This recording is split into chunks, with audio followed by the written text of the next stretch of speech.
Get out those smartphones, peoples. We are about to go on an adventure. Okay, well, let's go. Come on, it's coffee time.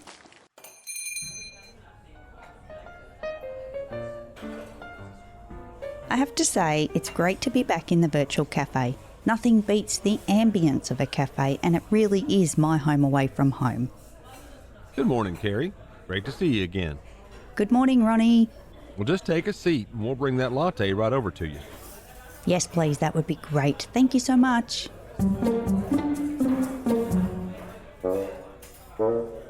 While we get warmed up and I wait for my latte, this week's review comes from Kim White on Apple Podcasts. Kim shares, "Thank you for taking the hard and scary out of money and finances in such a fun way. I can't wait to hear the whole season. Loved having this experience and all of the sound effects were high level."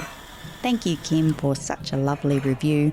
And if you're enjoying the new season, please leave your own review. It really does help more people discover the podcast, and I'd love to mention you in a future episode.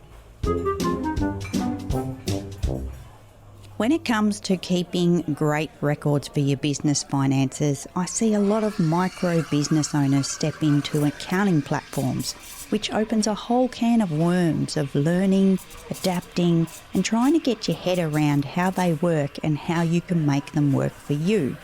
As a Xero certified partner, I'm a huge fan of their platform. I have clients using the platform that can really make their finances lightweight. But much of this comes down to the person that's driving the platform for them. Which brings me to my recommendation that if you are looking for an accounting platform for your business, be sure you have the time and the mental bandwidth to learn it and learn it well, or know in your business budget you are ready to hire a bookkeeper. Before you get that idea locked in your head, also know that I'm a huge fan of being able to DIY most things in your business until you reach the point of needing help. Speaking of DIY, I'm excited to tell you that the BizBeans Club is open, giving you an amazing opportunity to be part of a community of like-minded business owners finding their way with their business finances. We hold monthly sessions on Zoom and are building a vault of resources to help you DIY your finances like a pro. That link is in today's show notes, so check it out.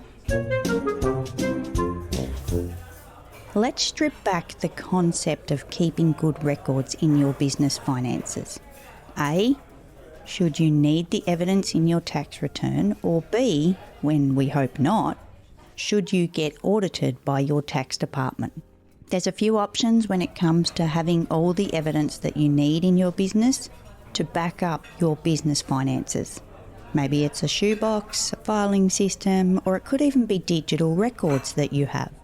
Here's what I want you to do. Pick one, actually make it two options. And I know what you're thinking. I'm always telling you to keep it simple, so why can't you pick one? Let's break down the options and then I'll explain. The shoebox. You can absolutely keep your receipts in a shoebox, or even a couple. Maybe you decide to use a plastic storage container. This is an older method, but certainly not obsolete. A filing system. You might have an expandable file, a drawer file, even just a pocket folder. Anything that will give you that place to put the receipts, it's all okay, and it's similar to the shoebox. But here's the kicker. This is what I want you to do. Always have a digital backup. Unless you have a fireproof safe in your home or office, should the worst occur, and I wish that upon no one, a digital backup is my recommendation in addition to paper versions. Every receipt you have in your business, not including the ones that you receive on email, you're going to take your phone and take a photo and make a home for it. Another reason I want you to do this is because you need to keep these records for a long time.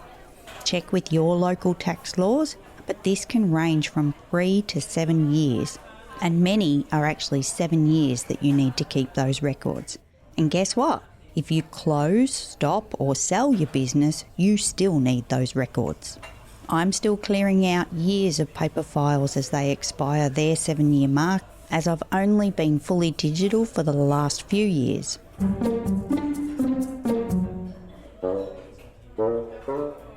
I also want you to check with your local tax laws that digital is okay for the record keeping.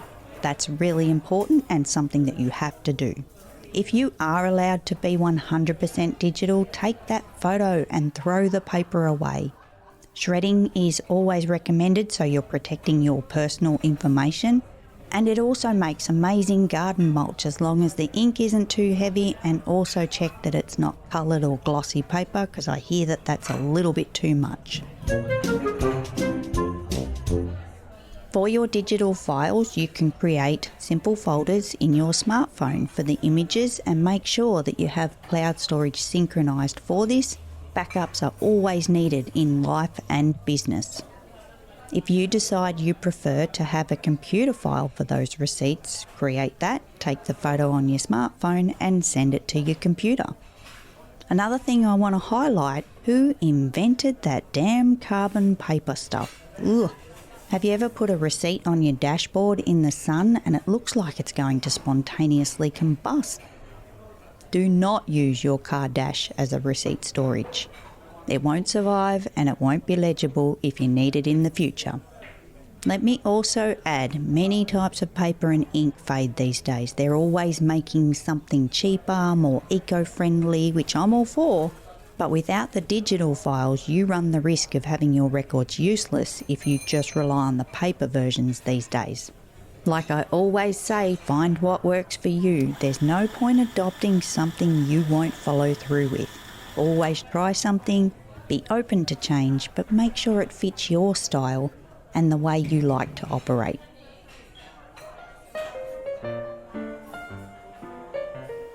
That's a wrap. Thank you for joining me today. I appreciate you hanging out with me in the virtual cafe.